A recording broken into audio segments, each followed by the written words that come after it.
All right, welcome back to CBS This Morning. I'm Tony Dokoupil with Gayle King and Anthony Mason. And we begin with this. Only on CBS This Morning, the father of a Sandy Hook victim is telling us about his fight against misinformation. And this comes after a major legal ruling against a man who called the mass shooting a hoax. A Wisconsin jury ordered James Fetzer, who co-wrote a book called Nobody Died at Sandy Hook, to pay $450,000 for defaming Lenny Pozner. Pozner's 6-year-old son Noah was killed in that 2012 shooting, and Pozner has made it his mission to change tech company policies to protect victims from online bullying.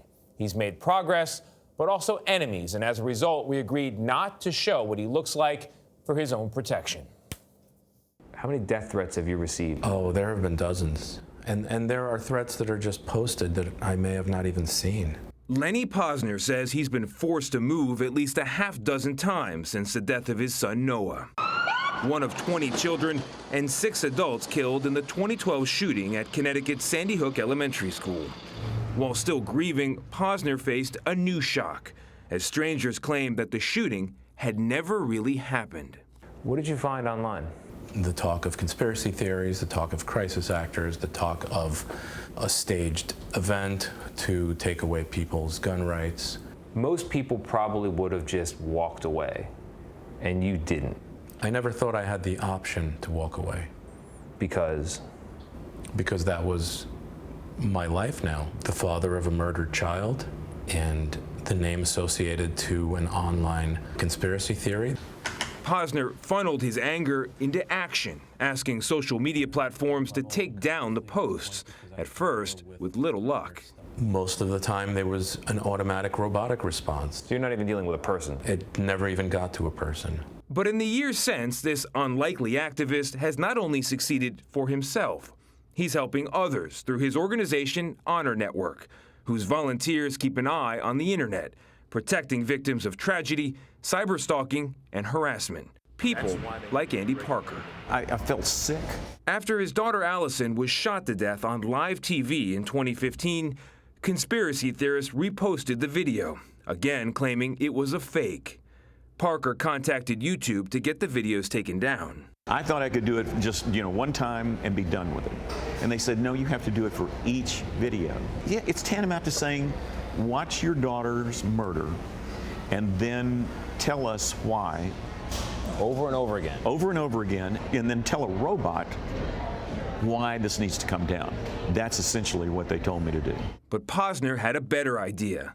He helped Parker get the rights to the video, allowing him to force their removal in bulk on copyright grounds.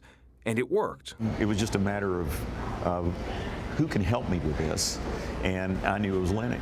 More recently, many large tech companies have updated their policies on harassment. So what role do you think you've personally played in getting Facebook and Google and YouTube and WordPress to change their policies? I think that had I not shamed them publicly using the press, that none of that would have happened in the way that it has happened. In confronting misinformation, Pozner has also changed minds. I think it could be summed up with the term Sandy hoax. Dave Gahari's company published James Fetzer's book, Nobody Died at Sandy Hook, which prompted Pozner to sue in the first place. But as Pozner spoke at a deposition, Gahary had a revelation. And I'm listening to him, and I determined that what he was saying was authentic, and I wanted to do what I could do to not contribute to the negative things that he's experiencing. Gahary settled the case, and now Fetzer is on the hook for a $450,000 verdict in Wisconsin.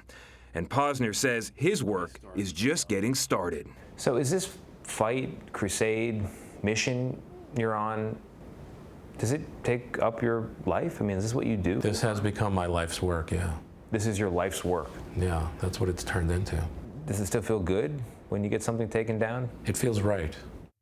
Wow. Lenny Pozner is also suing internet personality Alex Jones for defamation for spreading false information about the Sandy Hook shootings. Jones's attorneys are using free speech arguments to try to get the case dismissed. But guys, Pozner says this is not about other people's free speech. It's about people like him and other victims their freedom from harassment Yes. and from Yes. terror online. Absolutely. Yes, and considering what he's gone through, it's very sad that this has to be his life's work. Yes. That he would now be subjected to this. But I tell you what, he is making progress. clearly and making a Network is difference. doing good work. It's fascinating that it took a copyright situation to pull a video down when something that was toxic and hateful was allowed to stay. The tech companies don't know how to deal with grieving parents, but they do know how to deal with lawyers and the fear of lawsuits, and so Yeah. it worked.